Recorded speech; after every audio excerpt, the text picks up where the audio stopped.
আমরা এদেশের 20 কোটি মানুষের পক্ষ থেকে ধিক্কার জানাই, প্রতিবাদ জানাই এ ধরনের মানবতা বিরোধী অপরাধী কর্ম সংগঠিত করার জন্য।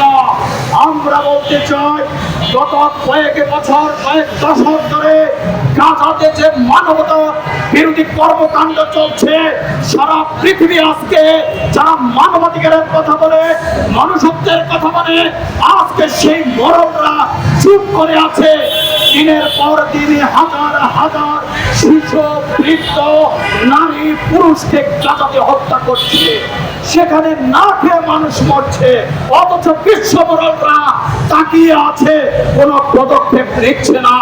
আমরা বাংলাদেশের পক্ষ থেকে আজকে মনুষ্যত্ব মানবতার বিরুদ্ধে যারা দাঁড়িয়েছে, নম্রত ফেরাউনরা পর্যন্ত ধ্বংস হয়ে গেছে।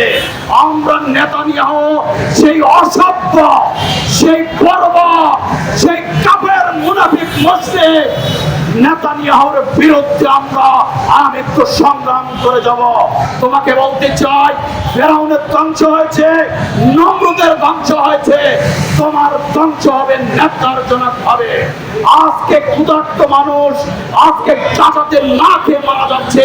এই মনুষ্যত্ব, এই মানবিকতা 142টি দেশ ইতিমধ্যে আপনারা জানেন জাতির সঙ্গে গাজাবাসী ফিলিস্তিনি, স্বাধীন ফিলিস্তিনির পক্ষে ভোট দিয়েছে।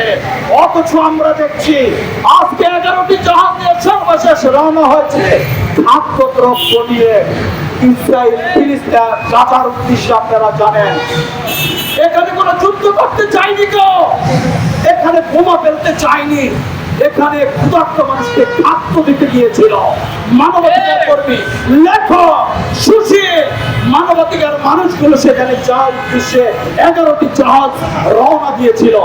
একটি জাহাজকে তারা ফিরতে দেয়নি। তার মানে তারা মানুষকে, মানবতাকে না খেয়ে মৃত্যুবরণ করাবে।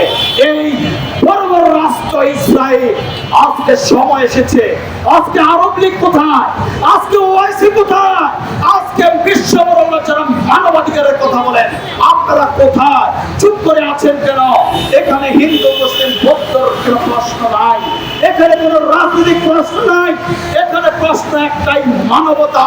আমার ভাই, তিনি আদম সন্তান, তিনি সৃষ্টির সেরা জীব। অতএব যারা গাজাতে এই বর্বরতম হামলা, এই ক্ষুধার্ত মানুষের পক্ষে যারা এখনো দাঁড়ান না, আমরা বলতে চাই পরকালে আজ কি জবাব দিবেন?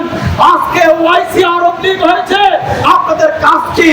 যদি প্রতিবাদ না করতে পারেন ধ্বংস হয়ে যাবেন, বন্ধ করে দিন। যুগের পর যুগ এই আরব লীগের মতো, ওআইসির মতো সংগঠনগুলোর কোনো দরকার নেই।